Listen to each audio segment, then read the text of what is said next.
आज हम बात करेंगे एल्गोरिदम्स के बारे में। तो एल्गोरिदम क्या होता है? A set of rules that must be followed when solving a particular problem, example mathematical problem. देखिए, एल्गोरिदम बेसिकली क्या है कि किसी भी प्रॉब्लम को सॉल्व करते वक्त जो हम एक सिस्टमेटिक लॉजिकल अप्रोच लेते हैं, एक सेट ऑफ रूल्स क्रिएट करते हैं, उसे ही हम एल्गोरिदम कहते हैं। जैसे एक मैथमेटिकल प्रॉब्लम को, एक मैथमेटिक्स के क्वेश्चन को सॉल्व करने के लिए जो अप्रोच हमारा होगा स्टेप बाय स्टेप, वही स्टेप बाय स्टेप अप्रोच को हम एल्गोरिदम कहेंगे।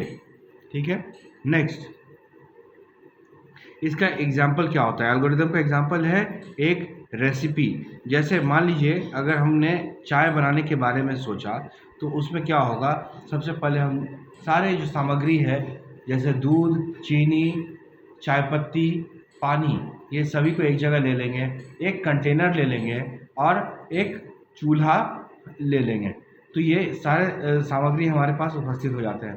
देन क्या करते हैं कि चूल्हे पर पानी चढ़ा देते हैं, चूल्हे पर कंटेनर चढ़ा करके उसमें पानी डाल देते हैं और पानी को गर्म होने देते हैं। फिर उसमें थोड़ा सा दूध मिक्स कर देते हैं, फिर उसमें थोड़ी सी चाय पत्ती मिक्स कर देते हैं, फिर उसमें चीनी मिक्स कर देते हैं और फिर उसे हम थोड़ी देर तक ढक कर छोड़ देते हैं ताकि वो खौल सके, गर्म हो सके और फाइनली हमारे पास चाय बन करके रेडी हो जाती है, जिसे हम सर्व कर देते हैं। तो ये जो हुआ एक अप्रोच हुआ किस तरह से चाय बनती है। ठीक है। इसी अप्रोच को अगर हमने लिख लिया कहीं पर, तो वो भी स्टेप बाय स्टेप करके, तो वो स्टेप बाय स्टेप अप्रोच को हम एल्गोरिदम कहेंगे।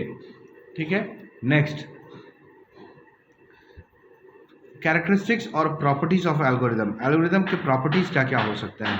तो ये इनपुट स्पेसिफाइड हो सकता है, आउटपुट स्पेसिफाइड हो सकता है, डेफिनेटनेस रहना चाहिए, इफेक्टिवनेस रहना चाहिए, फाइनाइटनेस रहना चाहिए और इंडिपेंडेंस होना चाहिए।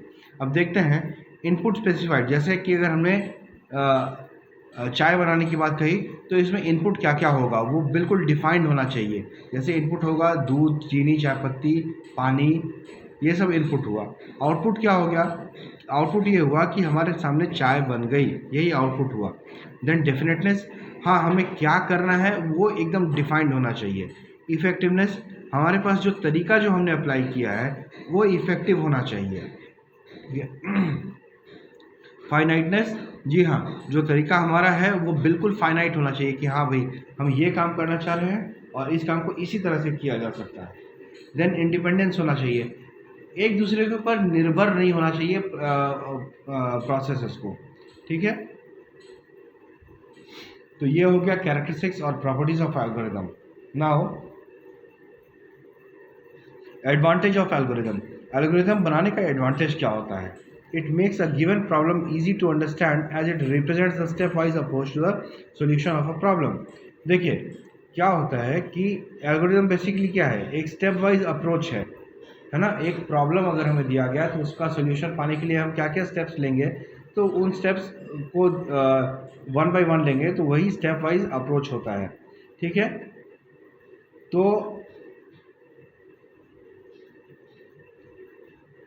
इससे क्या होता है कि जो प्रॉब्लम समझने में बहुत आसानी होती है हमें।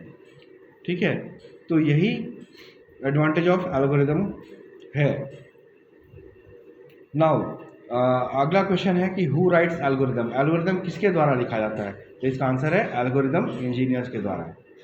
तो होप आपको एल्गोरिदम के बारे में एक बेसिक आइडिया मिला होगा।